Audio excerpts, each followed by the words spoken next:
यह कहानी एक जादुई दुनिया से शुरू होती है जहां 9 जातियां साथ साथ रहती हैं। बीस्ट फोक, ड्वार्फ्स, ओनी फोक, डेमनकिन, एल्व्स, डार्क एल्व्स, ड्रैगनकिन, सेंटोर्स और अंत में मनुष्य। इनमें से एक है हमारा नायक लाइट, एक नया रूकी एडवेंचरर जो अपने परिवार को गरीबी से बाहर निकालने की उम्मीद में अपने गांव को अलविदा कहता है और शक्ति व समृद्धि की तलाश में यात्रा पर निकल पड़ता है। जब वह आखिरकार ग्रैंड सिटी पहुंचता है तो उसे एक कड़वी सच्चाई का सामना करना पड़ता है। लोग उसे सिर्फ इसलिए नीची नजरों से देखते हैं क्योंकि वह एक मानव है। फिर भी हार न मानते हुए लाइट एडवेंचरर्स गिल्ड में जाता है और अपना रजिस्ट्रेशन कराता है। पहले दिन होने के कारण उसे एफ रैंक दी जाती है। रिसेप्शन पर बैठी लड़की अर्नेस्ट उससे पूछती है कि क्या उसके पास कोई खास स्किल है। लाइट का चेहरा खुशी से चमक उठता है और वह गर्व से कहता है, हाँ, मेरा स्किल है अनलिमिटेड गच्छा।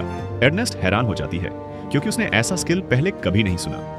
वह उससे समझाने को कहती है, लेकिन लाइट कहता है कि दिखाकर समझाना आसान होगा। वह अपना गांचा डिवाइस निकालता है और उसे एक्टिव करता है।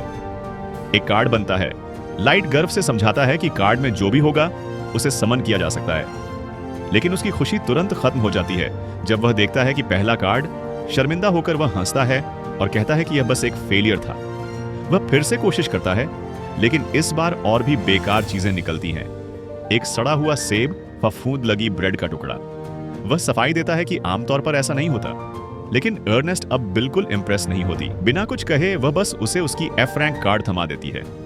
फिर भी हिम्मत जुटाकर लाइट अपनी पहली क्वेस्ट लेने दौड़ता है। रिसेप्शनिस्ट उसे नोटिस बोर्ड की तरफ इशारा करती है, लेकिन समस्या ये है कि लाइट इस दुनिया की भाषा पढ़ नहीं सकता। असामान्य नहीं है क्योंकि ज्यादातर इंसान मुश्किल से ही अक्षर पहचान पाते हैं। दयालु होकर वह उसकी मदद करती है और उसके लिए कुछ शुरुआती क्वेस्ट चुन देती है। सभी काम कम पैसे वाले होते हैं, लेकिन लाइट को फर्क नहीं पड़ता। वह दिन भर लगातार काम करता है। दिन के अंत तक वह पूरी तरह टूट चुका होता है। इतनी मेहनत के बाद भी उसे बस एक रात सराय इन में रुकने लायक ही पैसे मिलते हैं। फिर भी वह खुद को समझाता है कि अगर उसकी गांचा से कुछ खाने लायक निकल आया तो वह किसी तरह संभाल लेगा। तभी अचानक बीस्ट फोक गुंडों का एक झुंड उससे टकरा जाता है और चिल्लाने लगता है जैसे गलती उसी की हो। इससे पहले कि लाइट कुछ समझा पाए, वे उसकी सारी कमाई छीन लेते हैं और कहते हैं कि यह उनके कपड़े गंदे होने का हर्जाना है। लाइट गिड़गिड़ाकर पैसे लौटाने की भीख मांगता है। कहता है कि बिना पैसों के उसके पास रात गुजारने की भी जगह नहीं होगी, लेकिन उन्हें कोई फर्क नहीं पड़ता। उनमें से एक उसे जोर से लात मारकर जमीन पर गिरा देता है और कहता है, जाकर सुअरों के तबेले में सो। वे हंसते हुए चले जाते हैं। आसपास खड़े लोग मदद करने के बजाय और भी तिरस्कार भरी नजरों से उसे देखते हैं। कोई उसे बेकार इंसानी कचरा कहता है तो कोई हंसता है। उसी पल एक युवा महिला उसे उठाने के लिए आगे बढ़ती है। लाइट जब ऊपर देखता है तो चौंक जाता है। वह एक एल्फ है। वह घबराकर माफी मांगता है कि उसने गलती से उसे छू लिया, लेकिन वह महिला उसे शांत करती है और कहती है कि वह उसे कोई नुकसान नहीं पहुंचाएगी। लाइट समझ ही नहीं पाता कि कोई एल्फ एक इंसान के प्रति इतनी दया कैसे दिखा सकता है, और फिर वह महिला उसे गले लगा लेती है। यह देखकर आसपास खड़े लोग सन्न रह जाते हैं, क्योंकि इस दुनिया में एक एल्फ का एक इंसान को गले लगाना अकल्पनीय माना जाता है। लाइट अपनी आंखों पर विश्वास नहीं कर पा रहा था। लाइट के मन में एक ही सवाल था, क्या मैं सपना देख रहा हूं? महिला मुस्कुराई और बोली, नहीं, यह सपना नहीं है। फिर उसके साथी एक एक करके आगे आए और अपना परिचय देने लगे। उन्होंने बताया कि वे कॉनकॉर्ड ऑफ ट्राइब्स के सदस्य हैं, एक ऐसा समूह जो ईश्वर द्वारा बनाई गई 9 जातियों का प्रतिनिधित्व करता है। बीस्ट फोक ने कहा, मेरा नाम गोरो है। एल्फ ने शांत स्वर में कहा, मैं साशा हूं। उसके बाद आगे आया डियाब्लो डेमनकिन। फिर बोला अल्बर्टो, होलीफोक का एकमात्र प्रतिनिधि। ड्रैगनकिन ने गर्व से कहा, मैं ड्रैको हूं। छोटे कद का पर मजबूत टर्म्स। बोना, एक साइलेंट डार्क एल्फ, और अंत में विशालकाय सेंटर। कुल मिलाकर 8 सदस्य। नेता ने गहरी सांस ली और कहा, अब हमें केवल एक ही जाति की कमी है, एक मानव। लाइट अवाक रह गया। नेता ने आगे कहा, हमारा उद्देश्य सम्मानजनक है। हम इस दुनिया से नस्ल भेद मिटाना चाहते हैं और ऐसा भविष्य बनाना चाहते हैं जहां हर जाति समान हो, और हम चाहते हैं कि तुम हमारा हिस्सा बनो। लाइट को अपनी सुनाई बातों पर यकीन नहीं हो रहा था, लेकिन जब नेता ने ईमानदारी से वादा किया तो लाइट की आंखों में चमक आ गई और उसी पल उसने हां कह दी। कुछ समय बाद लाइट अचानक विशाल सर्पों के हमले में फंस गया। मौत सामने थी, लेकिन तभी ड्रैको ने आकर उसे बचा लिया। पीछे से एक और राक्षस हमला करने ही वाला था कि साशा बिजली की तरह सामने आई और एक ही वार में उसे मार गिराया। वह सख्त लहजे में बोली, ज्यादा सावधान रहा करो, यह जगह एबिस है, दुनिया का सबसे बड़ा और सबसे खतरनाक जंगल। लाइट शर्मिंदा होकर माफी मांगता है। साशा की आवाज नरम पड़ जाती है। वह उसे ध्यान से देखती है, ये पक्का करने के लिए कि उसे कोई चोट तो नहीं लगी। मैं बस चिंतित थी, वह धीरे से कहती है। इतने में बाकी सदस्य हंसने लगते हैं। वे साशा को छेड़ते हैं। अरे साशा, जब भी लाइट पास होता है तुम्हारा चेहरा लाल क्यों हो जाता है? तुम्हारी सारी सख्ती गायब हो जाती है।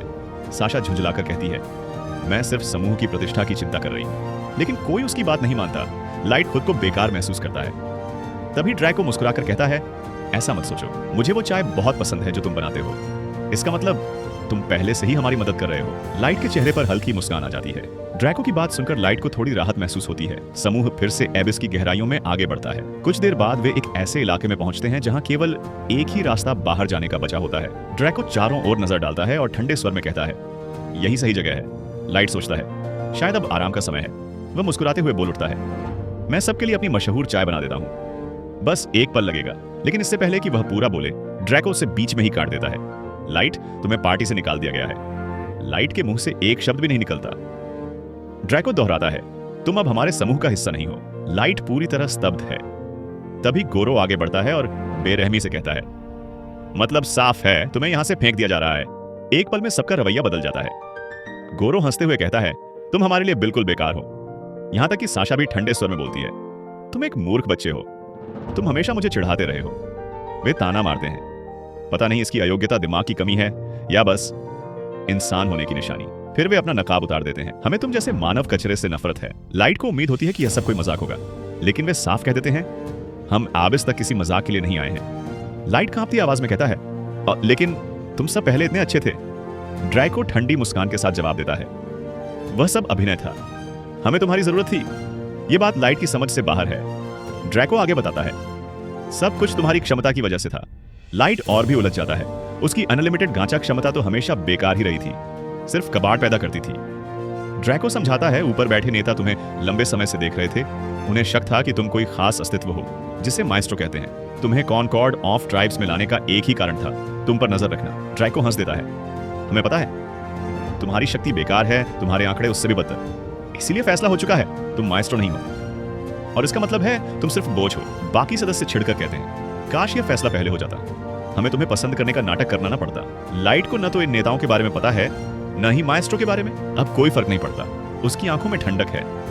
अब काम खत्म करने का समय है। अचानक लाइट पर भय टूट पड़ता है। यह सिर्फ पार्टी से निकाले जाने की बात नहीं है, वे मुझे मारने वाले हैं। उसी पल गोरो झपटता है। एक तेज वार, लाइट के चेहरे से खून बहने लगता है। उसका शरीर कांप उठता है जब सच्चाई पूरी तरह उस पर टूटती है।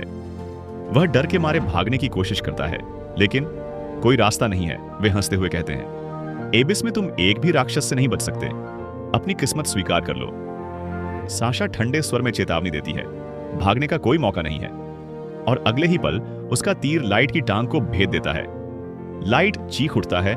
गोरो हंसते हुए कहता है, मुझे इंसानों का शिकार करना बहुत पसंद है। सेंटोर सहमति में सिर हिलाता है। उनकी चीखें मुझे मीठी धुन लगती है। गोरो यही नहीं रुकता, वह लाइट को बेरहमी से लात घूंसों से मारने लगता है। ड्रैको आदेश देता है, बस करो, लेकिन गोरो और ज्यादा करना चाहता है। तभी साशा याद दिलाती है, स्क्रिप्ट मत भूलो। हमारा बहाना यही होगा कि एबिस के किसी राक्षस ने लाइट को मार दिया, इसलिए कोई ऐसे घाव मत छोड़ो जो शक पैदा करें। तभी एक और लड़की आगे बढ़ती है। उसकी आंखों में कोई दया नहीं, सिर्फ ठंडा मजा। वह कहती है, तुम एक मजेदार निशाना रहे हो लाइट, इसलिए तुम्हारा अंत जल्दी नहीं होगा। लाइट खून से लथपथ जमीन पर घिसटने लगता है।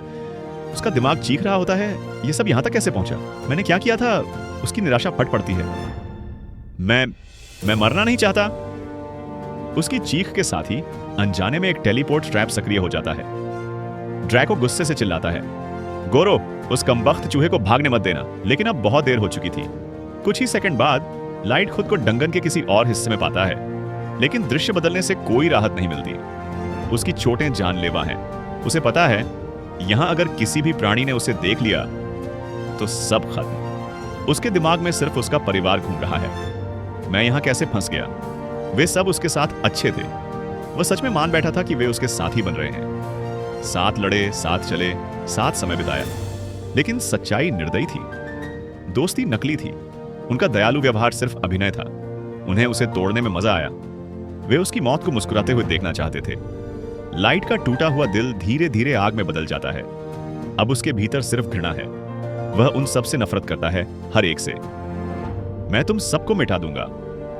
ये गुस्सा उसके भीतर आग जला देता है। उसकी बदले की प्यास उसे यहां गिरने नहीं देती। मैं कसम खाता हूं, तुम सब इसकी कीमत चुकाओगे। मैं तुम्हें टुकड़े टुकड़े कर दूंगा और अपना बदला लेकर रहूंगा। लेकिन तभी हालात और भी बदतर हो जाते हैं। एक भयानक प्राणी सामने आता है। लाइट की आंखें फैल जाती हैं। लेवल 1000। यह तो हो ही नहीं सकता। ऐसे राक्षस केवल सबसे गहरे स्तरों में होते हैं। और उसी पल लाइट को भयानक सच्चाई समझ में आ जाती है। उसे एबिस के सबसे निचले तल में भेज दिया गया है। यहां से बचने का कोई रास्ता नहीं। राक्षस करीब आता है, लेकिन लाइट झुकने से इनकार कर देता है। वह बदला लिए बिना मरने वाला नहीं है। उसके पास लड़ने के लिए सिर्फ एक ही चीज बची है। उसकी अनलिमिटेड गांचा लाइट उसे बार बार सक्रिय करता है। उसके होंठ कांप रहे हैं। कृपया एक चमत्कार। वह हार नहीं मानेगा, क्योंकि उसे उन गद्दारों को नष्ट करना है। किसी भी कीमत पर उसे अपने परिवार के पास लौटना है। और फिर किस्मत उसकी जिद के आगे झुक जाती है। उसकी गांचा पहले कभी न देखी गई चमकदार रोशनी में फट पड़ती है। राक्षस हमला करता है, लेकिन बहुत देर हो चुकी होती है। एक नया कार्ड प्रकट होता है। एक गूंजती हुई आवाज घोषणा करती है, मेरे स्वामी को कोई क्षति नहीं पहुंचा सकता। रोशनी के बीच से एक दिव्य युवती प्रकट होती है। एक ही पल में वह लेवल 1000 के राक्षस को पूरी तरह मिटा देती है। वह विनाश के अवशेषों को पीछे छोड़ती है और आश्चर्यजनक रूप से लाइट के सामने घुटनों पर बैठ जाती है। वह उसे चंगा करती है, फिर सिर झुकाकर कहती है, मुझे क्षमा करें बिना अनुमति ऐसा करने के लिए। वह युवती पहले ही क्षण अनुमति मांगती है। मालिक, आपकी इजाजत के बिना ऐसा करना मेरे लिए अनुचित होता। वह शांत स्वर में कहती है, मेरे बारे में ऐसा कैसे कह सकता है। और तभी उसे एहसास होता है उसके शरीर पर एक भी घाव बाकी नहीं है। टूटी हड्डियां, गहरे जख्म, खून, सब गायब, मानो कुछ हुआ ही ना हो। लाइट अविश्वास से अपने हाथों को देखता है। उसकी सांस अटक जाती है। या तुमने किया? वह धीमे से पूछता है। युवती सिर झुकाती है। फिर वह विनम्रता से कहती है, यदि आप अनुमति दें तो क्या आप कृपा करके अपना नाम मुझे अपनी मधुर वाणी से बताएंगे। लाइट को और भी झटका लगता है। उसके लिए इतना सम्मान। कुछ पल चुप रहने के बाद वह आखिरकार जवाब देता है, मेरा नाम लाइट है। युवती की आंखें चमक उठती हैं। वह दोनों हाथ दिल पर रखकर घुटनों पर झुक जाती हैं। लाइट, वह नाम दोहराती है जैसे कोई पवित्र मंत्र हो। अब से आप मेरे स्वामी हैं। वह युवती सिर झुकाकर बोलती है, मास्टर लाइट, मैं अपना पूरा अस्तित्व आपकी सेवा में समर्पित करती हूं। उसकी आवाज में कोई झिझक नहीं थी। यह एक मेड की सम्मान शपथ है। मैं अपनी पूर्ण निष्ठा आपको अर्पित करती हूं, बिना किसी संदेह के। लाइट हक्का बक्का रह जाता है। इतनी शक्ति और फिर भी इतनी विनम्रता। स्वाभाविक था कि उसके मन में सवाल उठे, तुम आखिर हो कौन? युवती सीधी खड़ी होती है और शांत स्वर में कहती है, मेरा नाम मेई है, एवर सीकिंग मेड। फिर वह एक पल रुकती है और आगे जोड़ती है, मेरा स्तर है लेवल 9999। लाइट को जैसे बिजली का झटका लगता है, लेकिन सबसे ज्यादा चौंकाने वाली बात उसकी शक्ति नहीं थी, बल्कि यह सच था कि वह उसकी अनलिमिटेड गांचा से निकली हुई एक सुपर अल्ट्रा रेयर कार्ड थी। उसी गांचा से जिसे वह अब तक बेकार समझता आया था। मेई बिना रुके आगे बोलती रहती है, मैं मृत्यु के पार भी आपका अनुसरण करूंगी मास्टर। यदि आप नरक में जाएं तो मैं वहां भी आपके साथ रहूंगी। लाइट अब भी पूरी तरह स्तब्ध था। वह हकलाते हुए कहता है, लेकिन मेरी अनलिमिटेड गांचा कोई खास चीज नहीं है, उससे सिर्फ कचरा निकलता है। तुम जैसी कोई ऐसी बेकार क्षमता से कैसे आ सकती हो? मेई हल्की मुस्कान के साथ झुकती है।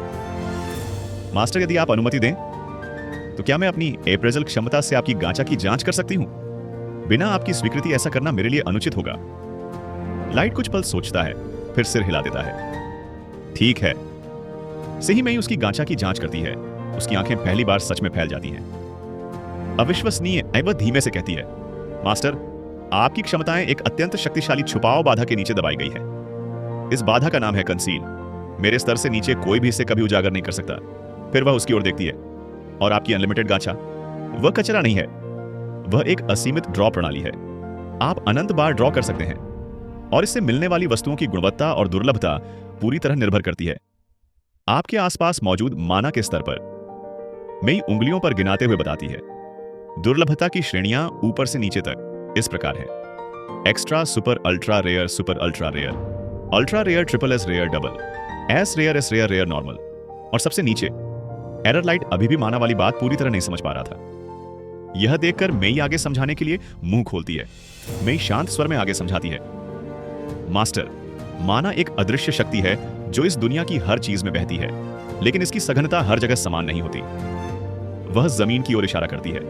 डंकन की ऊपरी परतों में माना बहुत कमजोर होता है, इसीलिए वहां मेरे जैसी सुपर अल्ट्रा रेयर कार्ड निकलने की संभावना लगभग शून्य होती है। फिर वह आसपास की हवा में हाथ घुमाती है, लेकिन यहाँ एबिस की गहराइयों में माना हवा में इतना घना है कि उसे महसूस किया जा सकता है। इसका अर्थ यह है कि यहाँ आपकी गांचा से उच्च दुर्लभता वाली कार्ड निकलने की संभावना कई गुना बढ़ जाती है। नई लाइट की ओर देखती है। मुझे नहीं पता कि आप यहां तक कैसे पहुंचे मास्टर, लेकिन इतनी गहराई में उतरकर आपने अनजाने में अपनी अनलिमिटेड गांचा की पूर्ण शक्ति खोल दी है। यह साहस प्रशंसा के योग्य है। लाइट सिर हिलाता है। मत समझो कि मैं कोई नायक हूं, वह कड़वे स्वर में कहता है। मैं यहां अपनी मर्जी से नहीं आया। फिर वह सब कुछ बता देता है, कैसे उसके पुराने साथी उस पर टूट पड़े, कैसे उन्होंने उसका चेहरा चीर दिया, उसे पीटा, तीर से घायल किया और मरा समझकर छोड़ दिया। जैसे जैसे वह बोलता है, यादें उसे जकड़ लेती हैं। उसकी आंखों से आंसू बहते हैं और उन्हीं आंसुओं के साथ भीषण क्रोध भी। मैं तब तक चैन से नहीं बैठूंगा, लाइट कांपती आवाज में कहता है, जब तक वे सभी इसकी कीमत न चुका दें। अचानक मैं धीरे से उसे अपनी बाहों में ले लेती है। मुझे खेद है मास्टर, वह नरम स्वर में कहती है। आपने जो यातना सही वह अक्षम्य है, लेकिन अब आप अकेले नहीं हैं। मेरे साथ होते हुए उन गद्दारों को न्याय दिलाना बहुत सरल होगा। वह पीछे हटती है और गंभीर स्वर में कहती है, कृपया मुझे आदेश दें। मैं उन्हें खोज लाऊंगी और आपके सामने उनके अपराध का प्रमाण प्रस्तुत करूंगी। लाइट एक कदम पीछे हटता है। वह कोई उत्तर नहीं देता। नहीं समझती है, क्या यह इसलिए है कि आपके हृदय में अब भी करुणा है? ऐसे लोग दया के योग्य नहीं। लाइट सिर हिलाता है। मुद्दा यह नहीं है। वह गहरी सांस लेता है। मैंने उन पर भरोसा किया और उसी भरोसे की वजह से मैं यहां फेंका गया। लेकिन असली समस्या वे नहीं थे। वह अपनी मुट्ठी भींचता है। असली समस्या मेरी अपनी कमजोरी थी, इसलिए मैंने फैसला किया है, मुझे और शक्तिशाली बनना होगा। शायद यह एक कमजोर इंसान के लिए असंभव हो, लेकिन मेरा बदला मेरे अपने हाथों से होगा। वह मेई की ओर देखता है। क्या तुम्हें लगता है मैं मूर्ख हूं? मेई बिना हिचक सिर हिलाती है। कभी नहीं मास्टर। आपकी इच्छा अब मेरी इच्छा है। यदि आपका लक्ष्य स्वयं के बल पर प्रतिशोध लेना है, तो मेरा कर्तव्य है उस मार्ग को पूरा करना। मैं इस दुनिया में किसी भी चीज से ज्यादा इस बात पर विश्वास करती हूं कि आप क्या बन सकते हैं। लाइट की आंखों में पहली बार शांति झलकती है।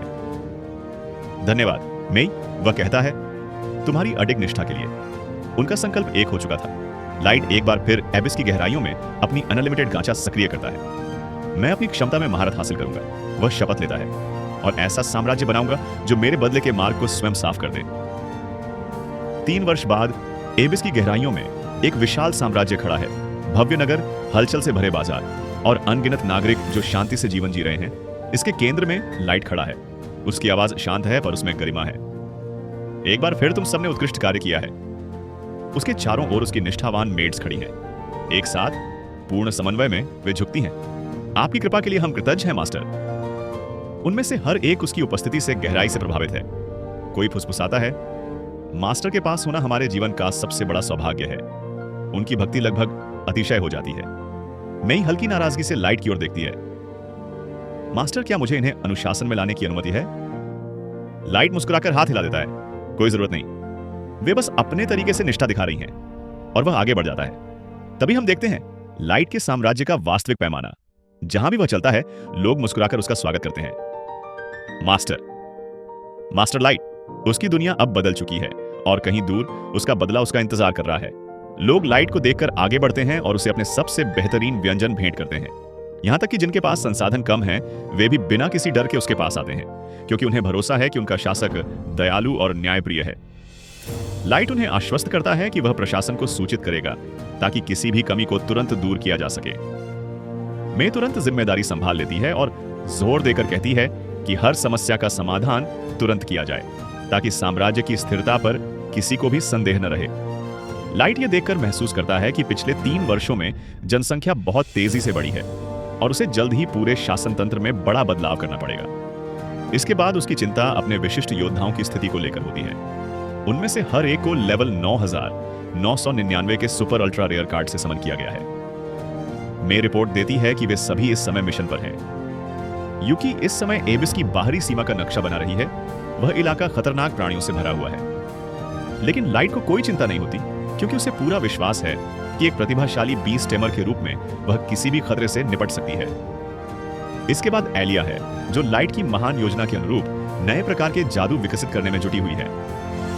लाइट जानता है कि उसने उस पर बहुत जिम्मेदारी डाल दी है और उसे उम्मीद है कि वह उसकी अपेक्षाओं पर खरा उतरने के लिए खुद को जरूरत से ज्यादा थका नहीं रही होगी। फिर मिजुनो है, जो हमेशा की तरह किले की गश्त कर रही है। वह नजदीकी युद्ध में माहिर है, जिससे वह एक आदर्श अंगरक्षक बनती है। मे स्वीकार करती है कि मिजुनो दिमाग के मामले में सबसे तेज नहीं है, लेकिन वह समूह में सबसे मनोरंजक जरूर है। किले के अंदर लौटने पर मे को यह देखकर झुंझलाहट होती है कि लाइट के कक्ष के बाहर कोई इंतजार कर रहा है। वह है जैक, लेवल 7777 का योद्धा। मे उसे डांटती है कि वह बहुत ज्यादा लापरवाह है और उसे मास्टर लाइट के प्रति उचित सम्मान दिखाना चाहिए। लेकिन लाइट उसकी बात को हल्के में लेते हुए कहता है कि कोई बात नहीं, क्योंकि वह हमेशा जैक को अपने बड़े भाई की तरह मानता है। दोनों गंभीर प्रशिक्षण के लिए बाहर जाते हैं। लाइट चेतावनी देता है कि आज कोई रहम नहीं होगा। वह घोषणा करता है कि अब दस्ताने उतर चुके हैं। बिना किसी चेतावनी के वह बिजली की तरह तेज मुक्का सीधे जैक के पेट में मारता है। जैक लड़खड़ाकर पीछे हटता है, साफ तौर पर प्रभावित होता है, लेकिन फिर हंस देता है। आखिरकार उसे यूं ही आयरन ब्लडेड बैरिकेड नहीं कहा जाता। लाइट का यह हमला किसी और को तुरंत ढेर कर देता, लेकिन जैक एक किले की तरह मजबूत बना हुआ है। जैसे जैसे उनकी स्पैरिंग जारी रहती है, जैसे जैसे सत्र और गर्म होता जाता है, दृश्य बदलता है और हम मिजुनो को किले के भीतर अपनी गश्त करते हुए देखते हैं। वह गर्व से दूसरी नौकरानियों को बताती है कि वह मास्टर लाइट के सीधे आदेश पर काम कर रही है, एक बेहद महत्वपूर्ण गश्ती मिशन पर। बाकी नौकरानियां उसकी तारीफों की बौछार कर देती हैं और कहती हैं कि उन्हें यह जानकर राहत मिलती है कि कोई उसके जैसी योद्धा उनकी सुरक्षा कर रही है। मिजुनो विनम्र बने रहने की कोशिश करती है और कहती है कि वह तो बस अपना कर्तव्य निभा रही है, भले ही उसका आत्मविश्वासी हाव भाव कुछ और ही कहानी बयान कर रहा हो। अगला कदम कहां रखा जाए यह तय न कर पाने पर वह सुनती है कि कुछ नौकरानियां घबराते हुए एक प्रतिबंधित क्षेत्र का जिक्र करती हैं, जिसे वे चाहती हैं कि वह जांच ले। जल्द ही पता चलता है कि वह इलाका और कोई नहीं बल्कि लाइट का शयन कक्ष है। यह सुनकर मैं थोड़ी उलझन में पड़ जाती है। जैसे ही दरवाजा खटखटाया जाता है, मिजुनो कहती है कि वह बस कमरे का निरीक्षण करने आई है।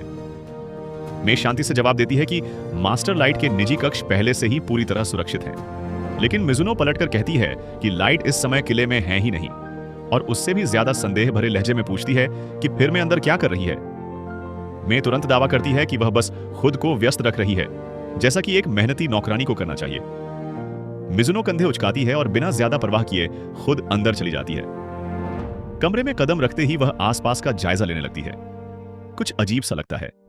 बिस्तर साफ तौर पर अस्त व्यस्त है, जैसे कोई उस पर बार बार लौट रहा हो।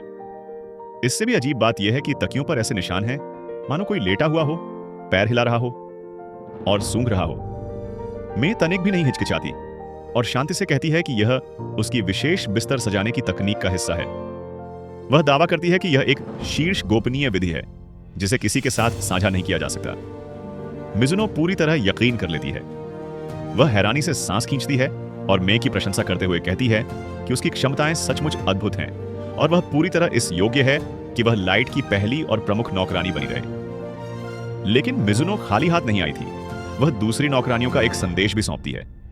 वे सब मे के द्वारा लाइट के कमरे तक पहुंच पर एकाधिकार जमाने से तंग आ चुकी हैं। पत्र में लिखा है कि नौकरानियां समान रूप से सफाई के अधिकार की मांग करती हैं और यह भी कि मे को मुख्य नौकरानी के पद से हटाने के लिए एक औपचारिक याचिका पहले ही शुरू की जा चुकी है। वे उस पर तानाशाही का आरोप लगाती हैं और पत्र का अंत तीखे शब्दों में करती है, गेट रेक्ट।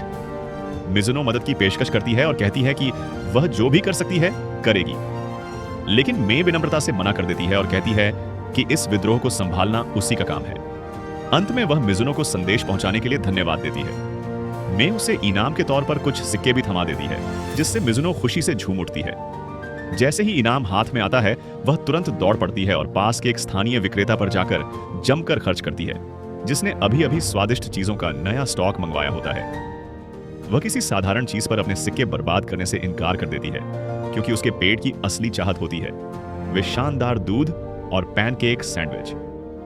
बिना एक पल गंवाए वह उन स्नैक्स को मुंह में ठूंस लेती है, पूरी तरह स्वाद की जन्नत में खो जाती है। तभी किले के भीतर उसकी मुलाकात युकी से हो जाती है। हैरान होकर मिजुनो पूछती है कि वह इतनी जल्दी वापस कैसे आ गई। जबकि उसे एबिस के जंगलों की बाहरी सीमा की खोज में होना चाहिए था। हमेशा की तरह युकी इशारों और अजीब सी आवाजों के जरिए जवाब देती है। दुर्भाग्य से मिजुनो उस युक्की भाषा को नहीं समझती, जैसा कि लाइट समझ लेता है। अपनी बुद्धिमत्ता पर पूरा भरोसा रखते हुए मिजुनो उसके रहस्यमय शब्दों का अर्थ निकालने की कोशिश करती है, लेकिन हर बार उसका अंदाजा गलत निकलता है। पहले वह पूछती है कि क्या युकी को रास्ता साफ करने के लिए पेड़ काटने में मदद चाहिए, लेकिन जवाब साफ तौर पर नहीं होता है। फिर वह सोचती है कि शायद युकी का सामना किसी ऐसे राक्षस से हो गया हो जिसे वह संभाल नहीं पाई, मगर यह भी सच नहीं निकलता। आखिरकार मिजुनो यह मान लेती है कि भले ही वह युकी को बचपन से जानती हो, लेकिन अब वह पहले से कहीं ज्यादा परिपक्व और ताकतवर दिखती है। पूरे आत्मविश्वास के साथ वह युकी से कहती है कि अगर वह कभी मुसीबत में फंसे तो बेझिझक उस पर भरोसा कर सकती है। अनुमानों से थक चुकी युकी आखिरकार अभिनय छोड़ देती है और सामान्य तरीके से बोलते हुए समझाती है कि उसने अपना मिशन बिना किसी परेशानी के पूरा कर लिया है। उसे रास्ते में एक भी खतरा नहीं मिला, वह बस तैयार किए गए नक्शे का अपना हिस्सा जमा कराने के लिए वापस आई थी। इसके बाद मिजुनो गर्व के साथ अपनी गश्त पूरी करती है। हालांकि उसे थोड़ा बुरा भी लगता है कि पूरे दिन मास्टर लाइट से मुलाकात नहीं हो पाई। यह पक्का करने के बाद कि आसपास कोई नहीं है, वह चुपके से लाइट के भव्य सिंहासन पर चढ़ जाती है। वह सोचती है कि जब लाइट वहां बैठता है तो कितना सहज और शानदार लगता है, और मन ही मन चाहती है कि काश वह अभी यहां होता। लेकिन उसकी कल्पना अचानक टूट जाती है जब गलती से सिंहासन की सजावट का एक छोटा सा हिस्सा टूट जाता है। घबराहट में वह उस टुकड़े को वापस जगह पर चिपकाने की कोशिश करती है, ये उम्मीद करते हुए कि वह टिका रहेगा। फिर वह पूरी रफ्तार से कमरे से भाग जाती है। इधर प्रशिक्षण मैदान के पास लाइट और जैक अब भी एक दूसरे पर वार कर रहे होते हैं, लेकिन आखिरकार दोनों दिन भर की ट्रेनिंग यहीं खत्म करने पर सहमत हो जाते हैं। सांस संभालते हुए जैक टिप्पणी करता है कि लाइट ने लगभग अपने पूरे शरीर को एक हथियार में बदलने की कला में महारत हासिल कर ली है। हमेशा विनम्र रहने वाला लाइट इसका श्रेय जैक को देता है और कहता है कि वह एक बेहतरीन शिक्षक रहा है। इन गहन प्रशिक्षण सत्रों ने लाइट को एक सच्चा ताकतवर योद्धा बना दिया है। जैक स्वीकार करता है कि अब एबिस में ऐसे बहुत ही कम प्राणी बचे हैं जो उसके सामने टिक भी सकें, और एबिस वह तो पहले से ही दुनिया के सबसे भयावह प्राणियों का घर है। इसका मतलब यह है कि अगर एबिस की गहराइयों में ही बहुत कम लोग लाइट का सामना कर सकते हैं, तो सतह की दुनिया में तो उससे टकराने वाले और भी कम होंगे। लेकिन जैक ये बात घमंड में नहीं कह रहा होता, वह लाइट को एक जरूरी सच्चाई याद दिला रहा होता है कि उससे भी ज्यादा शक्तिशाली शत्रु अब भी कहीं मौजूद हैं। लाइट इस चेतावनी को दिल से स्वीकार करता है। वह जानता है कि सतह की दुनिया अनजान खतरों से भरी हुई है, और वह कसम खाता है कि कभी आत्मसंतुष्ट नहीं बनेगा। चाहे जो भी करना पड़े वह जीवित रहेगा, क्योंकि उसकी प्रतिशोध की यात्रा अभी खत्म नहीं हुई है। इधर एक और कमरे में मैं सभी नौकरानियों को बैठक के लिए इकट्ठा करती है। वे सब मासूम बनने का नाटक करती हैं, जैसे उन्हें जरा भी अंदाजा न हो कि उन्हें क्यों बुलाया गया है। मैं शांत स्वर में उनके भेजे हुए संदेश का हर एक शब्द दोहरा देती है, आखिरी पंक्ति गेट रेक्ट तक। यह सुनते ही पूरा समूह एक साथ माफी मांगने लगता है। किसी को समझ नहीं आता कि क्या कहा जाए, तो वे बहाने बनाने लगती हैं। एक नौकरानी दावा करती है कि वे सिर्फ मदद करना चाहती थी, क्योंकि मैं हमेशा बहुत ज्यादा काम में डूबी रहती है। दूसरी भी साथ में बोल पड़ती हैं कि उनकी नीयत अच्छी थी, लेकिन इनमें से कोई भी बात उनके पत्र के आखिरी हिस्से को सही नहीं ठहराती। और सबसे बुरी बात यह थी कि उन्होंने सीधे मे का सामना करने के बजाय मिजुनो को संदेश पहुंचाने भेज दिया था। उनकी तथाकथित एकता कुछ ही पलों में बिखर जाती है और वे एक दूसरे पर दोष मढ़ने लगती हैं। मे तुरंत सबको चुप करा देती है। वह साफ शब्दों में उनके अनुरोध को खारिज कर देती है। उन्हें लाइट के कमरे में प्रवेश की अनुमति नहीं मिलेगी। इसके बजाय वह उन्हें एक नया काम सौंपती है, सिंहासन कक्ष तक जाने वाले पूरे गलियारे की सफाई। और बात को और पक्का करने के लिए वह आदेश देती है कि सारा काम हाथ से किया जाएगा, बिना जादू, बिना किसी शॉर्टकट के। गलियारा बेहिसाब लंबा होता है और नौकरानियां कराह उठती हैं कि इसमें तो अनंत समय लग जाएगा। लेकिन मे जरा भी नहीं पिघलती। वह उन्हें याद दिलाती है कि वह जल्द ही मास्टर लाइट के एक विशेष मिशन पर सतह की ओर रवाना होने वाली है, इसलिए उसकी अनुपस्थिति में वह चाहती है कि सब कुछ बिल्कुल बेदाग बना रहे। उधर बाजार में मिजुनो एक चमकदार हथियार को टकटकी लगाए देख रही होती है। वह बुदबुदाती है कि काश वह भी कभी इतनी शानदार चीज खरीद पाती। तभी एलिया अचानक उसके पीछे आ जाती है। उसे देखकर वह हैरान होती है और सोचती है कि मिजुनो शायद फिर से मिठाइयों के लिए आई होगी। लेकिन उसे और भी ज्यादा आश्चर्य तब होता है जब मिजुनो बताती है कि वह तो बस युद्ध दस्तानों की एक जोड़ी को निहार रही थी। मिजुनो को लगता था कि एलिया हमेशा की तरह फील्ड वर्क या मरम्मत की निगरानी में व्यस्त होगी, लेकिन एलिया लापरवाही से कहती है कि आज वह ब्रेक पर है। सब कुछ इतनी सुचारू रूप से चल रहा है कि उसे पहली बार थोड़ा खाली समय मिला है। एलिया को शक होता है कि मिजुनो आज कुछ ज्यादा ही बिखरी बिखरी सी लग रही है। मिजुनो अपनी तेजी साबित करने के लिए गर्व से गुणा के सवाल गिनाने लगती है और तुरंत ही गड़बड़ कर बैठती है। एलिया ठाका लगाकर हंस पड़ती है और उसका मजाक उड़ाने लगती है। दोनों के बीच नोकझोंक शुरू हो जाती है। एलिया ताने मारते हुए कहती है कि लाइट उसे ही अपनी प्रतिशोध योजना से जुड़े उच्च स्तरीय और महत्वपूर्ण काम सौंपता है, मिजुनो और उसके नन्हे से दिमाग के उलट। मिजुनो भी पलटकर जवाब देती है कि उसकी गश्त भी उतनी ही जरूरी है, लेकिन एलिया उसे हाथ हिलाकर टाल देती है और कहती है कि वह कोई खास काम नहीं है। फिर एलिया खुलासा करती है कि उसने अभी अभी लाइट के साथ चाय पी है, जहां उन्होंने रणनीतिक मामलों पर चर्चा की। वह मुस्कुराते हुए मिजुनो की ओर देखती है और कहती है, अगली बार। एलिया यह तक कह देती है कि शायद वह उनकी मुलाकात के लिए एक निजी कमरा भी आरक्षित कर ले। यह सुनते ही मिजुनो तुरंत जलन से भर जाती है, बातचीत को लेकर नहीं बल्कि उस चाय को लेकर। वह बेतहाशा चाहती है कि वह भी लाइट के साथ चाय पी सके। एलिया को यकीन ही नहीं होता कि यही बात उसे इतना परेशान कर रही है। उधर मिजुनो बस पलकें झपकाती है, क्योंकि उसे समझ ही नहीं आता कि जलन की कोई और वजह भी हो सकती है। तब एलिया कहती है कि असल में एक और चीज है जो सच में उसे जलन से भर देनी चाहिए, ऐसी बात जो उसके दिल में आग लगा दे। लेकिन मिजुनो उस पल को पूरी तरह गलत समझ लेती है।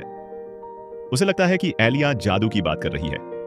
वह तुरंत सहारा देने के अंदाज में कहती है कि अगर कभी ऐसा हुआ कि एलिया बिना जादू के लड़ न पाए तो वह उसकी रक्षा करेगी। एलिया कुछ कह नहीं पाती, बस गहरी सांस लेकर चुप हो जाती है और सोचती है कि शायद वह सच में कभी उस पेशकश को स्वीकार कर ले।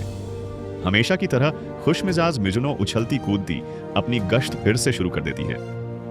एलिया उसे जाते हुए देखती रहती है और मन ही मन सोचती है कि मिजुनो जैसा कोई और है ही नहीं। किले के एक और हिस्से में 4 नौकरानियां आपस में शिकायत कर रही होती हैं कि वे मुसीबत में कैसे फंस गईं, जबकि उनके हिसाब से उनकी शिकायत पूरी तरह जायज थी। समस्या यह थी कि जिस पर उन्होंने शिकायत की थी वही उनकी सुपरवाइजर थी और मे तो लगभग अछूती मानी जाती है। उसके खिलाफ कुछ भी कर पाने में असमर्थ वे सब यह सोचने लगती हैं कि कितना अच्छा होता अगर लाइट के कमरे की सफाई का काम उन्हें मिला होता। बातचीत जल्दी ही भटक जाती है जब उनमें से एक कहती है कि वह तो सिर्फ उसकी खुशबू पकड़ने के लिए अपना पूरा चेहरा उसके बिस्तर की चादरों में दबा देती। हमेशा की तरह जो लड़की हर बात को हद से आगे ले जाती है वह कुछ ज्यादा ही बोल जाती है। कहती है कि वह उसके इस्तेमाल किए हर बर्तन को चाटना चाहती है। बाकी सब उसे तुरंत अजीब कहकर डांट देती हैं, लेकिन एक पल रुकने के बाद वे सब शर्माते हुए मान लेती हैं कि शायद वे भी वही करती। उनकी बातें फिर मे की वरिष्ठता पर चली जाती हैं। आखिरकार वही पहली थी जिसे बुलाया गया था। उसके पूरे 3 महीने बाद युक्की आई थी। वे यह कल्पना करने से खुद को रोक नहीं पाती कि उस दौरान लाइट और मे के बीच क्या क्या हुआ होगा। उनकी कल्पनाएं बेकाबू होने लगती हैं। लाइट तो शुद्ध और मासूम है और कई बार पूरी तरह अनजान भी। एक लड़का और लड़की का किसी जानलेवा डंगोनन में अकेले होना, यह ख्याल ही उन्हें ईर्ष्या से भर देता है। वे इतनी ज्यादा जलन महसूस करती हैं कि काश वे उस भावना को किसी असली श्राप में बदल पाती और मे पर डाल देती। वे कोशिश भी करती हैं, लेकिन तभी सब सिहर कर जम जाती हैं जब अचानक में उनके पीछे प्रकट हो जाती है। वे समझ रही थी कि वह अपने सतह वाले मिशन पर जा चुकी होगी, लेकिन ऐसा नहीं था। मैं उन्हें बताती है कि उसने उन्हें बार बार मर जाओ जैसे शब्द बुदबुदाते हुए सुन लिया है और वह इसका कारण जानने आई है।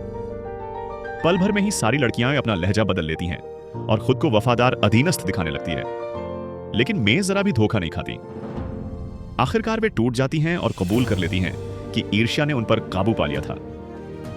असल में जो बात उन्हें सबसे ज्यादा चुभ रही थी वह यह थी कि मे को लाइट के साथ इतने लंबे समय तक एक के बाद एक अकेले रहने का मौका मिला। मे साफ शब्दों में कहती है कि उन 3 महीनों में क्या हुआ यह बताने की उस पर कोई बाध्यता नहीं है, लेकिन चूंकि आज उसका मूड उदार है वह उन्हें संतुष्ट करने का फैसला करती है। वह बताती है कि उस पूरे समय में लाइट ने एक पल भी ऐसा कुछ नहीं किया जो रोमांटिक या संदिग्ध कहा जा सके।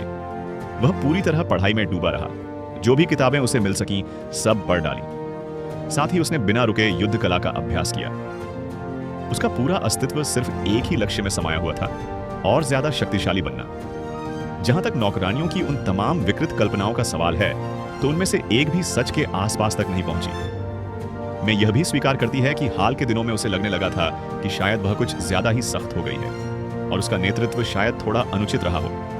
वह तो उनके काम का बोझ कम करने पर भी विचार कर रही थी। लेकिन अब उनकी साजिशें सुनने के बाद उसे एहसास होता है कि वह तो अब तक बहुत ज्यादा नरम रही है। अब न सिर्फ उन्हें गलियारों को हाथ से रगड़कर साफ करना होगा, बल्कि सिंहासन कक्ष भी उनके काम में शामिल किया जाता है। लड़कियां हताशा में कराह उठती हैं। उन्हें समझ आ जाता है कि इसमें तो अनंत समय लग जाएगा। मे ठंडे स्वर में बस इतना कहती है कि जितना समय उन्होंने उसकी बुराई करने में लगाया है, उससे साफ है कि उनके पास समय की कोई कमी नहीं है। उसका लहजा अचानक हल्के से आदेशात्मक हो जाता है। वह उन्हें आदेश को स्वीकार करने के लिए कहती है। मजबूरी में नौकरानियां सलाम करती हैं और बड़बड़ाते हुए काम पर लग जाती हैं। लेकिन जैसे ही सफाई शुरू होती है, आपदा आ जाती है। लाइट के सिंहासन पर लगा वह टूटा हुआ देवदूत का पंख, जिसे पहले घबराहट में चिपकाया गया था, अचानक फिर से टूटकर जमीन पर गिर पड़ता है। उसी समय अपने कमरे में मिजुनो राहत की सांस लेते हुए अंगड़ाई लेती है। उसे गर्व होता है कि उसने शांति बनाए रखने का एक और दिन सफलतापूर्वक पूरा कर लिया। फिर भी उसके सीने में एक हल्की सी निराशा बनी रहती है, क्योंकि आज भी वह लाइट से नहीं मिल पाई। सबसे ज्यादा वह इसी बात की कामना करती है कि काश लाइट उसे वह आदेश दे दे जिसका वह बेसब्री से इंतजार कर रही है। वह चाहती है कि उसे सतह की दुनिया में भेजा जाए, ताकि वह उन सभी लोगों को नष्ट कर सके जिन्होंने लाइट के साथ विश्वासघात किया था। आखिरकार वह खुद को शांत करती है, यह उम्मीद करते हुए कि शायद अगली सुबह वह उससे मिल पाएगी। उसी इच्छा के साथ वह सो जाती है। अगले दिन लाइट किले के बाहर आता है और वही जाना पहचाना दृश्य देखता है। एलिया और मिजुनो एक बार फिर बहस में उलझी हुई हैं। मिजुनो की आंखें जैसे ही लाइट को देखती हैं, वह खुशी से चमक उठती है। उसकी इच्छा पूरी हो गई थी, वह फिर से मास्टर लाइट को देख पा रही थी। हमेशा की तरह लाइट अनायास ही युकी को बिल्ली की तरह सहलाने लगता है और बाकी लड़कियां तुरंत उस ध्यान को देखकर जलने लगती हैं। लेकिन यह शांत पल तब टूट जाता है जब एक जाना पहचाना दैत्य सामने आता है। वह बिल्कुल उसी हेल हाउंड जैसा दिखता है जिससे लाइट का सामना तब हुआ था जब वह पहली बार एबिस में गिरा था।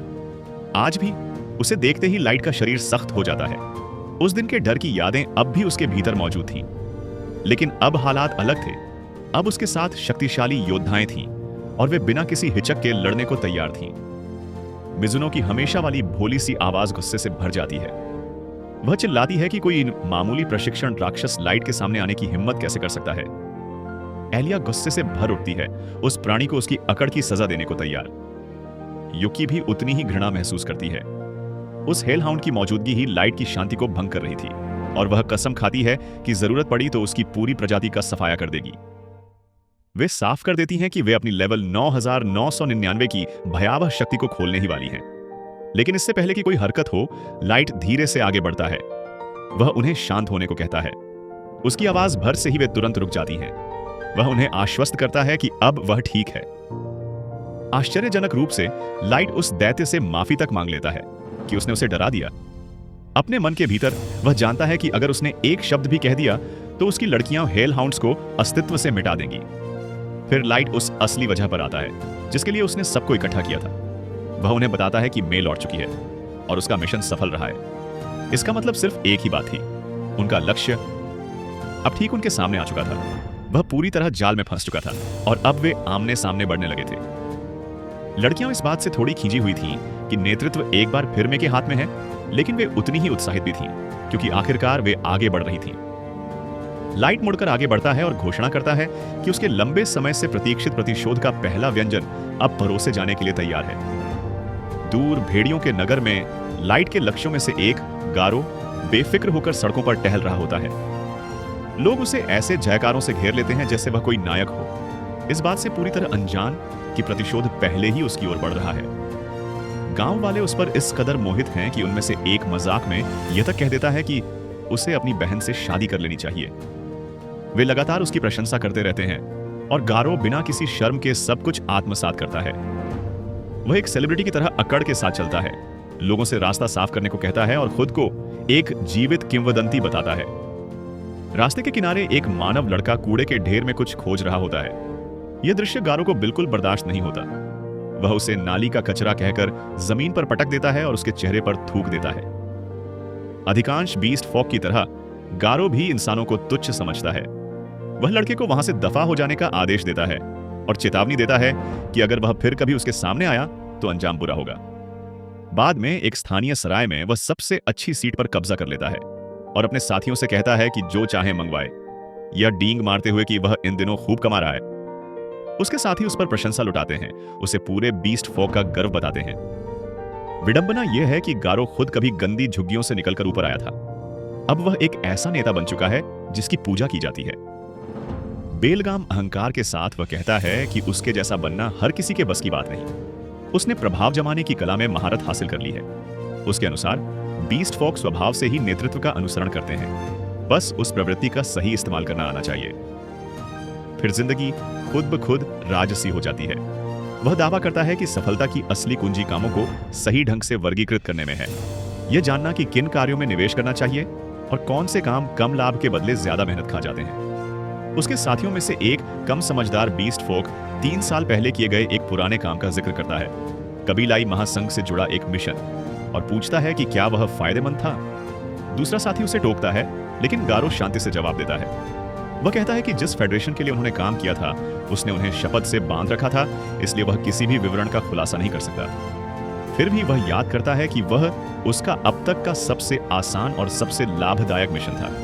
बस एक तुच्छ बेकार से मानव लड़के को मारना था और उसके बदले दौलत और सम्मान। फिर भी उस घटना का एक हिस्सा उसे अब भी कचोटता रहता है। वह कभी पता नहीं लगा पाया कि वह पोर्टल कहां खुलता था, हालांकि उसे पूरा यकीन है कि लाइट जैसा कोई व्यक्ति जीवित नहीं बच सकता था। जो बात उसे और ज्यादा विचलित करती है वह रहस्यमय मेस्ट्रो, जिसे ढूंढने के लिए फेडरेशन इतनी बेताब थी। उस विचार से ही उसकी रीढ़ में सिहरन दौड़ जाती है। उसे लगता है कि उस रहस्य में बहुत गहराई तक जाना खतरनाक हो सकता है। वह अभी इस पर और सोच ही रहा होता है कि उसके विचार अचानक टूट जाते हैं। उसके सामने एक बेहद सुंदर युवती आकर खड़ी होती है। वह मे होती है। वह शालीनता से पूछती है कि क्या वे कुछ बात कर सकते हैं। फिर वह जानना चाहती है कि क्या वही गारो है, बीस्ट फॉक का नेता। गारो अपने पेय का एक घूंट लेते हुए सिर हिलाता है। मे मुस्कुराते हुए झूठा दावा करती है कि वह मास्टर लाइट की नौकरानी रह चुकी है, और यह भी बताती है कि लाइट एक प्रतिष्ठित कुलीन वंश से ताल्लुक रखता है। यह सुनकर गारो पूरी तरह स्तब्ध रह जाता है। उसके मन में एक ही सवाल गूंजने लगता है, क्या उसने लाइट को जीवित छोड़ दिया था? मैं अपनी छलना जारी रखते हुए कहती है कि अगर लाइट जीवित होता तो उसके लिए कहीं ज्यादा लाभदायक साबित होता। वह दावा करती है कि वह पिछले 3 वर्षों से लाइट की तलाश कर रही है, और जिस जिस सुराग का उसने पीछा किया वे सब अंततः इसी देश तक लेकर आए, वही जगह जहां लाइट को आखिरी बार एक नई पार्टी के साथ यात्रा करते हुए देखा गया था। गारो लापरवाही से स्वीकार करता है कि वह सच में उस समूह का हिस्सा था, और यह भी पुष्टि करता है कि लाइट उनके साथ मौजूद था। मैं धीरे से पूछती है कि क्या वह उसे उस जगह तक ले जा सकता है जहां यह सब हुआ था। वह समझाती है कि उस स्थान पर जाना उसके लिए सांत्वना का कारण बनेगा, जहां लाइट ने आखिरी सांस ली थी। गारो बेरुखी से पूछता है, मुझे इसमें क्या मिलेगा? इसके जवाब में मैं शांति से मेज पर एक छोटा सा थैला रखती है। उसके अंदर 3 ठोस सोने की ईंटें होती हैं। उसके साथ बैठे लोग स्तब्ध रह जाते हैं, आंखें फटी की फटी रह जाती हैं। लेकिन गारो चेहरे पर कोई भाव नहीं लाता, जबकि उसके दिमाग में विचार तेजी से दौड़ने लगते हैं। वह सोचता है कि क्या यह कोई जाल है या यह लड़की सच में बस एक मार्गदर्शक चाहती है। कुछ पल सोचने के बाद वह सौदे को स्वीकार कर लेता है। उसके मन में एक कमजोर सी मानव स्त्री उसकी ताकत के सामने कोई खतरा नहीं थी। वह तो उसके बाल का एक रेशा भी नहीं छू सकती थी। गारो आखिरकार उसे डंगोअन में ले जाता है, अपने वफादार अनुयायियों के साथ। कई घंटों तक पेचीदा और अंधेरी सुरंगों से गुजरने के बाद वह पलटकर पूछता है कि क्या वह ठीक है। मैं थकी हुई दिखती है, लेकिन हल्की सी मुस्कान के साथ कहती है कि वह आगे बढ़ सकती है। गारो भीतर ही भीतर मुस्कुराता है। उसे लगता है कि किस्मत हमेशा उसका साथ देती है। वह योजना बनाता है कि जैसे ही वे मंजिल पर पहुंचेंगे वह उससे सोना छीन लेगा और फिर उसी जगह उसका अपमान करेगा, ठीक उस आदमी की कब्र के पास जिसके लिए वह शोक मना रही है। आखिरकार वे उस गुफा में पहुंचते हैं जहां कभी लाइट को मरने के लिए छोड़ दिया गया था। गारो आगे इशारा करते हुए कहता है कि यही वह जगह है जहां लाइट की दुर्भाग्यपूर्ण मृत्यु हुई थी। वह एक झूठी कहानी गढ़ता है, कहता है कि राक्षसों के एक झुंड ने उन पर हमला किया था। लाइट को भागने का मौका नहीं मिला, उसे चीर डाला गया और फिर एक टेलीपोर्टेशन ट्रैप सक्रिय हो गया, जिसके बाद वह कभी दिखाई नहीं दिया। मैं घुटनों के बल गिर पड़ती है। उसकी आंखों से आंसू बहने लगते हैं। उधर गारो के विचार और भी क्रूर हो जाते हैं। वह मन ही मन इंसानों की कमजोरी का मजाक उड़ाता है, इतने नाजुक, इतने बेखबर, जबकि खतरा सिर पर मंडरा रहा होता है। उसके आदमी चुपचाप फैल जाते हैं, एक घेरा बनाते हुए, और एकमात्र बचने का रास्ता बंद कर देते हैं। गारो अपनी अभिनयबाजी जारी रखता है यह दिखाते हुए कि उसे अफसोस है कि वह लाइट को बचा नहीं सका। लेकिन जैसे ही वह हमला करने की तैयारी करता है, मे का लहजा अचानक बदल जाता है। उसकी आवाज कठोर हो जाती है। वह घोषणा करती है कि दुनिया में केवल सबसे घिनौने प्राणी ही ऐसे निर्दोष दिल वाले व्यक्ति को धोखा दे सकते हैं। उसे गंदे डंगोवन में फुसलाकर ले जाए, सिर्फ उसे धोखा देने के लिए। उसके शब्द पत्थर की दीवारों से टकराकर गूंज उठते हैं। वह चारों ओर नजर डालती है। उसकी आंखों में पछतावा जल रहा होता है। वह स्वीकार करती है कि अगर वह थोड़ी भी पहले लाइट की सेवा में आ गई होती तो वह कभी शिकार न बनाया जाता, उसके पैर में तीर न मारा जाता और उसे तब तक नहीं पीटा जाता जब तक उसकी सांसें उखड़ने न लगे।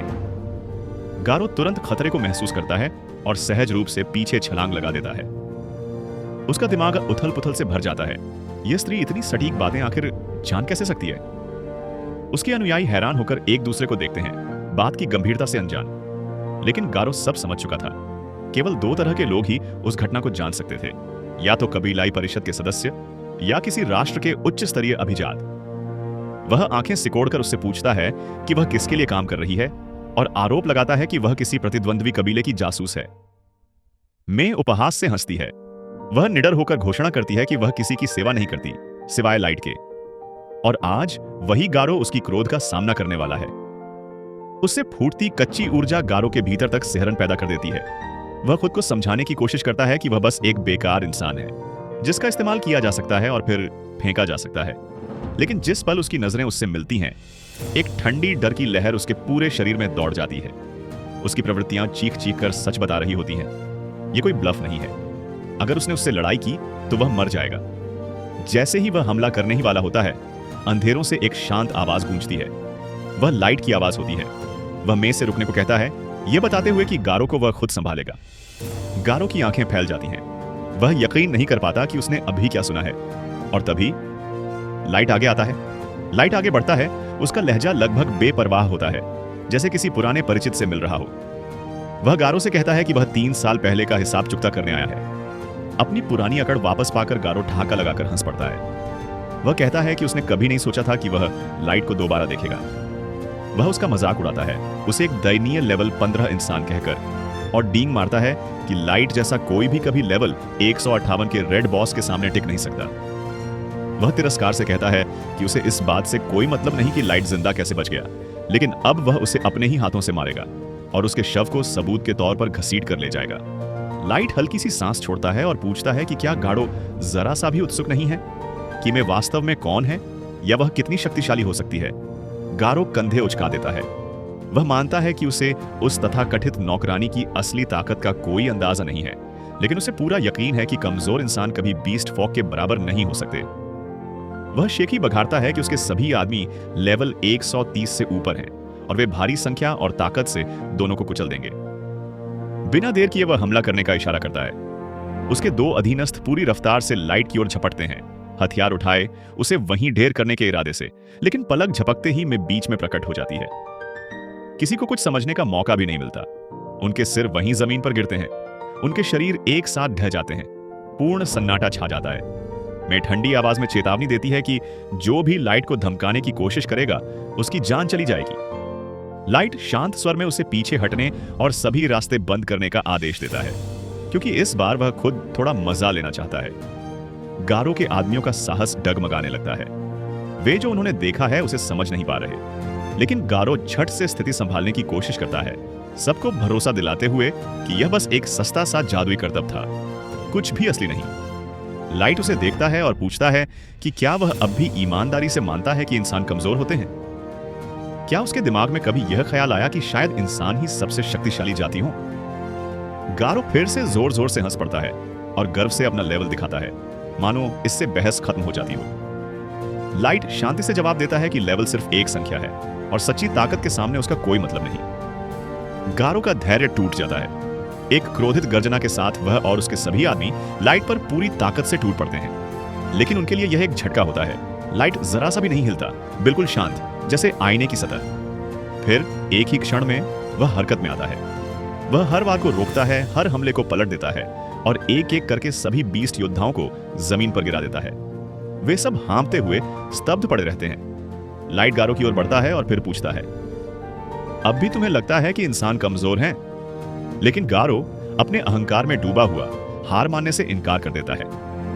दांत भींचकर वह दर्द सहता है, फिर उछलकर खड़ा होता है और चिल्लाता है कि कोई इंसान कभी उसके बराबर नहीं हो सकता।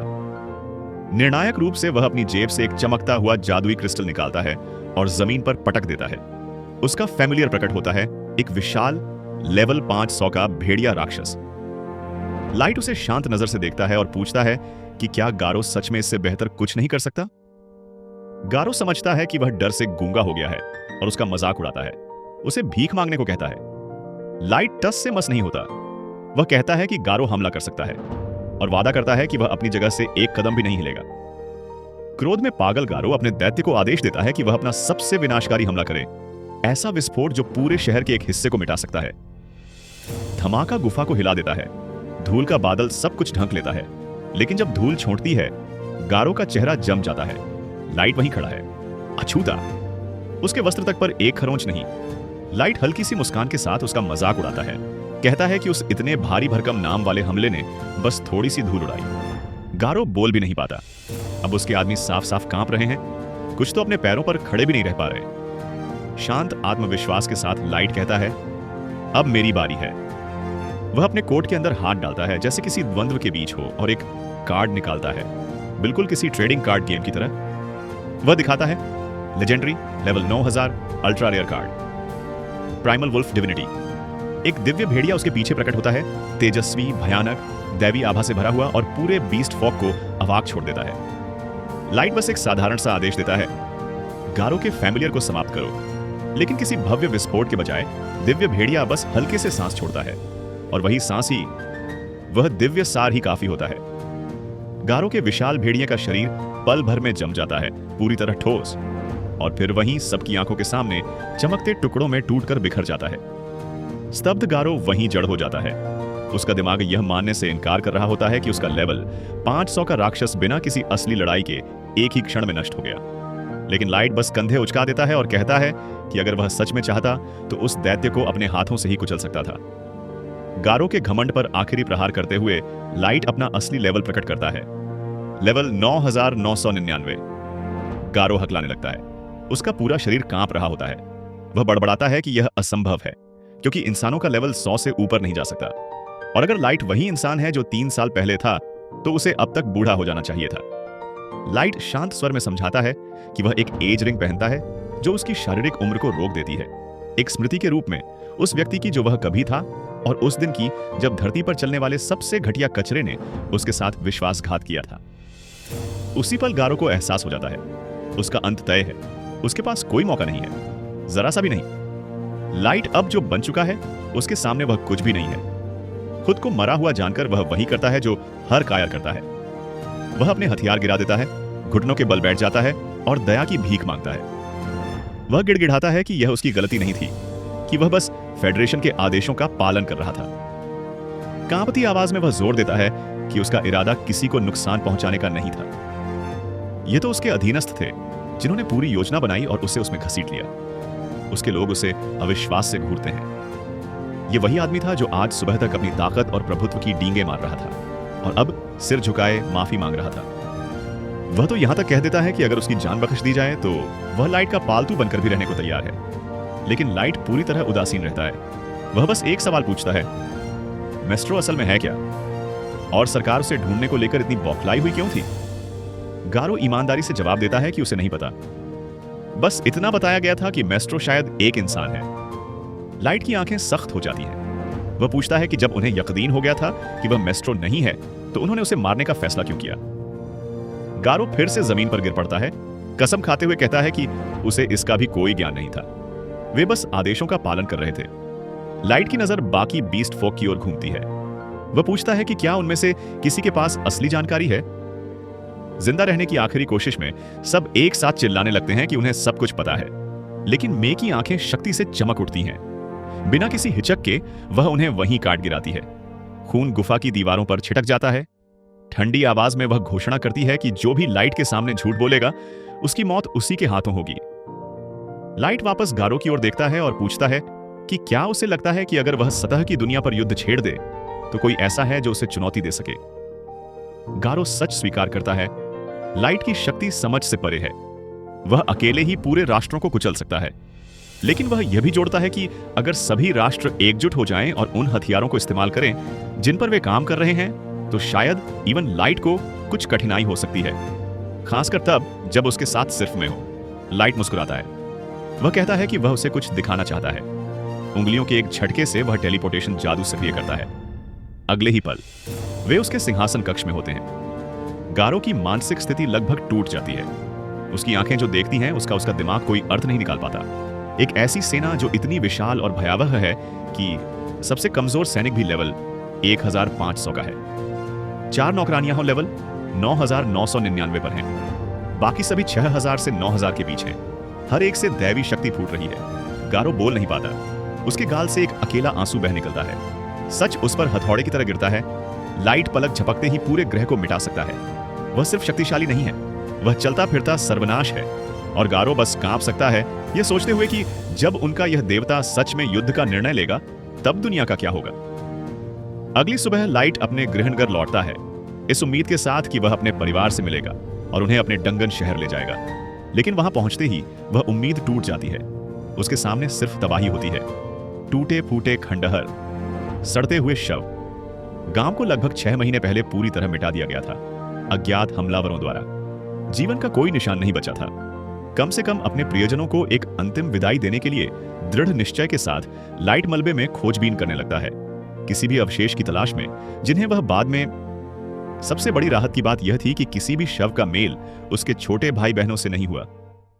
इससे उसके दिल में एक हल्की सी उम्मीद जागी कि शायद वे कहीं ना कहीं अब भी जिंदा हों। लेकिन उसके माता पिता उतने भाग्यशाली नहीं थे। उस पल की गंभीरता को महसूस करते हुए गोल्ड ने धीरे से पूछा कि क्या लाइट खुद को संभाल पा रहा है। उसने माना कि इस सब को स्वीकार करना कितना कठिन होगा। लाइट ने शांत स्वर में जवाब दिया कि वह किसी तरह संभाल लेगा। अभी उनका ध्यान भावनाओं पर नहीं, मौजूदा मिशन पर होना चाहिए था। उसने गोल्ड और नीमो से अनुरोध किया कि वे अधिकतम खुफिया जानकारी इकट्ठा करने में उसकी मदद करें। हालांकि उनकी सैन्य शक्ति अब इतनी प्रबल हो चुकी थी कि वह दुनिया की बड़ी से बड़ी शक्तियों को टक्कर दे सकती थी। फिर भी बिना सोचे समझे सीधे युद्ध में कूदना मूर्खता होती। लाइट को हर राष्ट्र की क्षमताओं, हथियारों और रणनीतियों की विस्तृत जानकारी चाहिए थी। इसके अलावा उसे पूरा संदेह था कि उसके गांव का विनाश सीधे उन अफवाहों से जुड़ा है जिनमें उसे मेस्ट्रो कहा जा रहा था। वह हर हाल में यह जानना चाहता था कि मेस्ट्रो वास्तव में होता क्या है और ऐसा कौन सा कारण है जो इस उपाधि के नाम पर इतना खून बहाने को जायज ठहराता है। और अगर यह साबित हुआ कि यह सारी तबाही सिर्फ कुछ सत्ता लोलुप अभिजात वर्ग की देन थी जो प्रभाव और प्रभुत्व के पीछे पागल हो चुके थे, तो लाइट ने मन ही मन कसम खाई कि वह पूरी दुनिया को राख में बदल देगा और उन दोषियों को खुद उसी विनाश का स्वाद चखने पर मजबूर करेगा। गोल्ड लाइट के क्रोध को समझता था, लेकिन उसने उसे सावधान किया कि वह अपने गुस्से पर नियंत्रण रखे। उसने इशारा किया कि लाइट के चारों ओर फैल रही आभा इतनी तीव्र थी कि वह किसी साधारण व्यक्ति को मौके पर ही मार सकती थी। लाइट ने अपनी असावधानी के लिए माफी मांगी और फिर एक वस्तु पहन ली, फूल्स मास्क। यह वस्तु उसकी ऊर्जा को दबाने और उसकी असली पहचान को छुपाने के लिए थी। अपने माता पिता की कब्रों पर अंतिम श्रद्धांजलि अर्पित करने के बाद और उन्हें बचा न पाने के लिए चुपचाप माफी मांगते हुए लाइट गोल्ड और नीमो के साथ रवाना हुआ। उनका अगला गंतव्य था डॉग सिटी। रास्ते में नीमो उत्सुक भी थी और थोड़ी असमंजस में भी। वह सोच रही थी कि शहर पहुंचने के बाद लाइट क्या करने वाला है।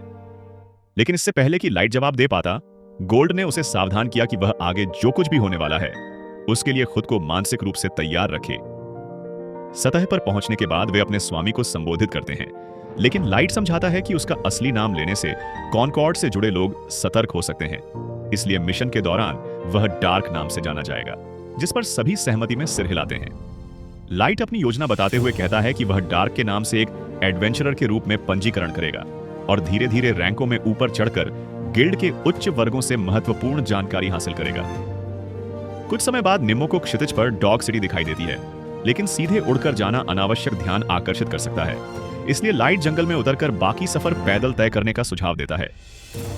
फिर भी गोल्ड का चमकदार कवच उन्हें अलग ही बना देता है। जंगल से गुजरते समय वे एक परेशान करने वाला दृश्य देखते हैं, जहां एक मानव व्यापारी और उसका बेटा बौनों और डाकुओं के समूह द्वारा लूटे जा रहे होते हैं। वे बिना ध्यान खींचे आगे बढ़ना चाहते थे, लेकिन गोल्ड के कवच की चमक चोरों का ध्यान खींच लेती है और बौने उसे भी लूटने की कोशिश करते हैं। जिसका अंजाम यह होता है कि सभी डाकू बंधे और अपमानित अवस्था में रास्ते के बीच छोड़ दिए जाते हैं। राहत से अभिभूत व्यापारी और उसका बेटा धन्यवाद स्वरूप लाइट और उसके साथियों को शहर तक सवारी देने की पेशकश करते हैं और यात्रा के दौरान वह लड़का गोल्ड की ताकत और बहादुरी की तारीफ करते हुए लगातार बोलता रहता है।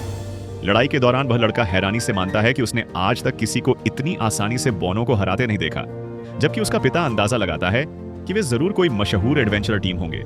लेकिन लाइट साफ करता है कि उन्होंने अभी तक गिल्ड में पंजीकरण भी नहीं कराया है। यह सुनकर वह व्यक्ति चौंक जाता है और बताता है कि अगर वे सच में एडवेंचरर बनना चाहते हैं तो यह शहर इसके लिए सबसे आदर्श जगह है, क्योंकि यहाँ क्षेत्र के सबसे बड़े गिल्डों में से एक मौजूद है और यह एल्फ, ड्वार्फ और मानव इलाकों की सीमा पर स्थित है, जहां बड़ी संख्या में इंसान रहते हैं। इसलिए इसे मनुष्यों के लिए अपेक्षाकृत स्वागत करने वाला शहर माना जाता है। वह यह भी बताता है कि उसका खुद का एक सफल मानव संचालित होटल है और जरूरत पड़ने पर उन्हें वहां ठहरने का निमंत्रण देता है। कुछ ही देर बाद वे शहर की बाहरी सीमा पर पहुंचते हैं और लाइट गाड़ी चलाने वाले कर्नल से अनुरोध करता है कि उन्हें शहर के द्वार पर ही उतार दे, क्योंकि वे बाकी रास्ता पैदल तय करना चाहते हैं।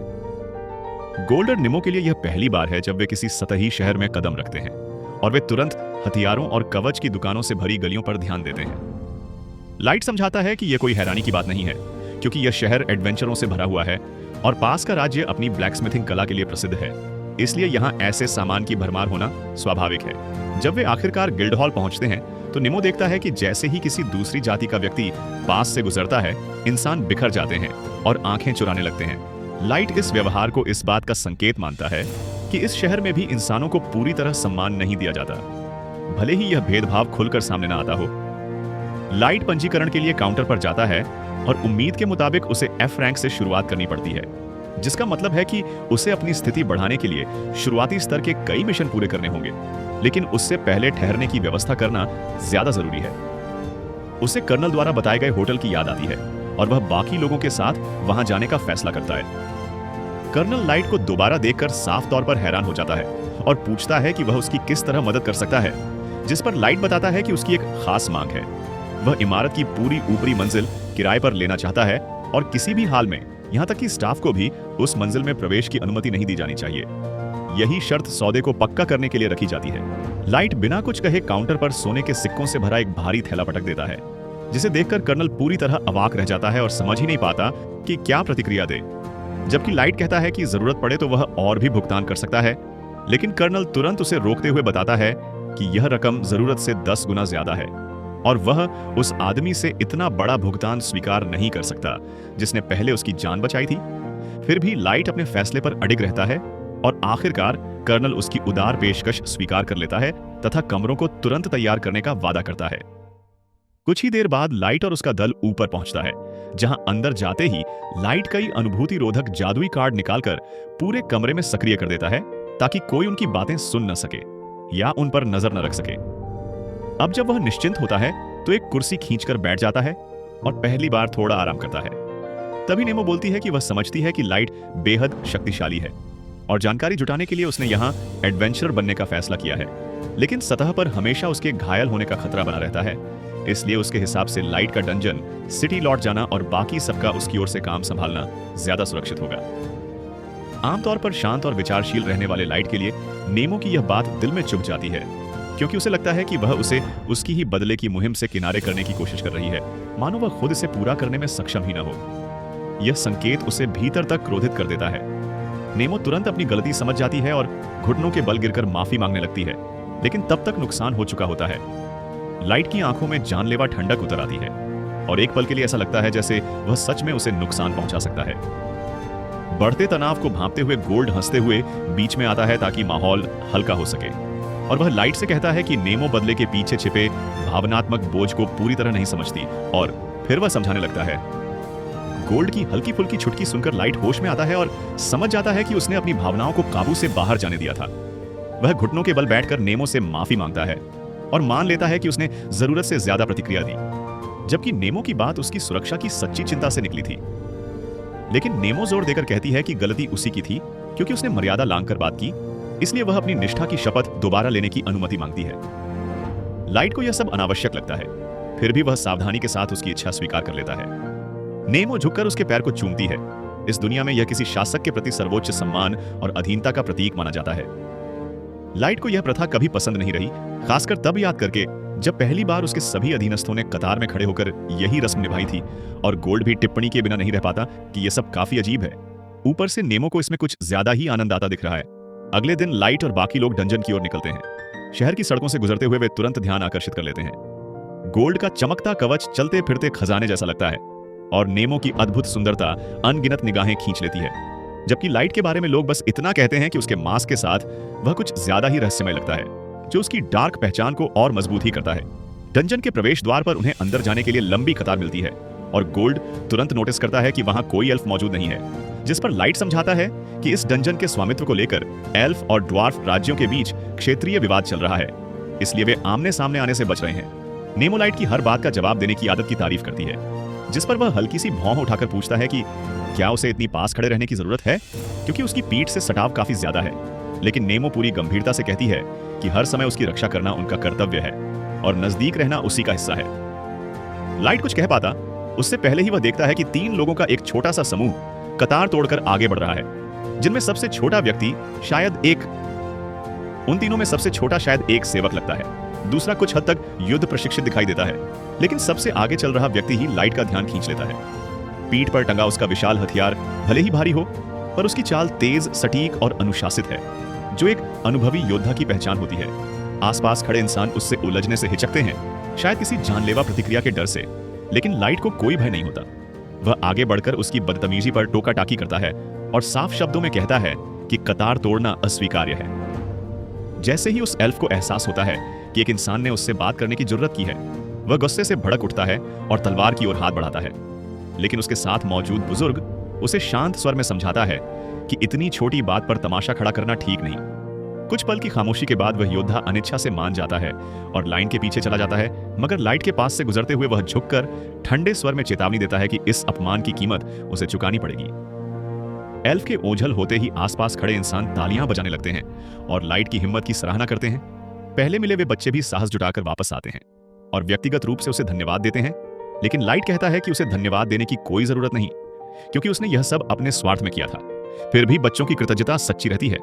तभी उनमें से एक बच्चा जिज्ञासा से गोल्ड से पूछता है कि क्या उसका कवच सचमुच शुद्ध सोने का बना है, क्योंकि आसपास मौजूद हर कोई यही सोच रहा था। गोल्ड कुछ कह पाता उससे पहले ही नेमो समझाती है कि उसका कवच सोने का नहीं हो सकता, क्योंकि सोना बहुत नरम होता है और असली सुरक्षा नहीं दे पाता। लड़का पूछने ही वाला होता है कि क्या गोल्ड बस दिखावे के लिए इसे पहनता है, लेकिन उसके दोस्त उसे रोक देते हैं, यह समझकर कि सवाल बदतमीजी लग सकता है। फिर भी गोल्ड मुस्कुराते हुए जरा भी बुरा नहीं मानता और गर्व से स्वीकार करता है कि वह यह कवच सच में ध्यान खींचने के लिए पहनता है, क्योंकि कोई और रंग उसकी चमक और शान को इतनी अच्छी तरह नहीं दर्शा सकता।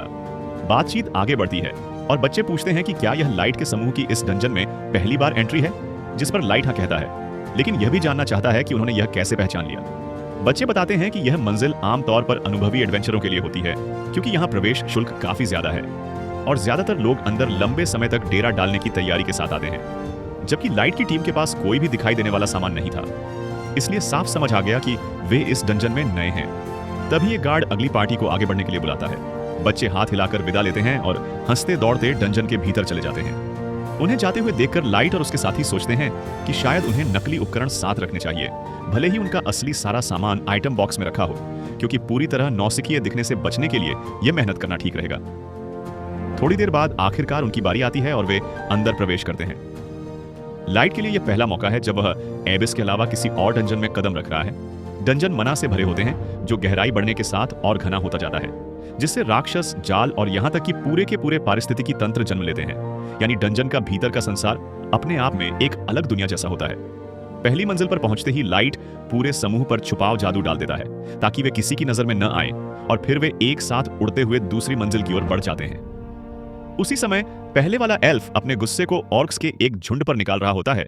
इस बात को पचा नहीं पा रहा कि एक मामूली इंसान ने उससे इतनी बेबाकी से बात करने की हिम्मत कैसे की। उसका नाम कीटो है और वह खुद को एल्फ राज्य का महान नायक बताते हुए डींग हाँकता है कि उसकी रगों में एक महान पूर्वज का रक्त बहता है, इसलिए वह सम्मान का हकदार है। वह कड़वाहट से बुदबुदाता है कि अगर उसका स्तर अभी इतना कम न होता तो यह अपमान कभी सहना नहीं पड़ता।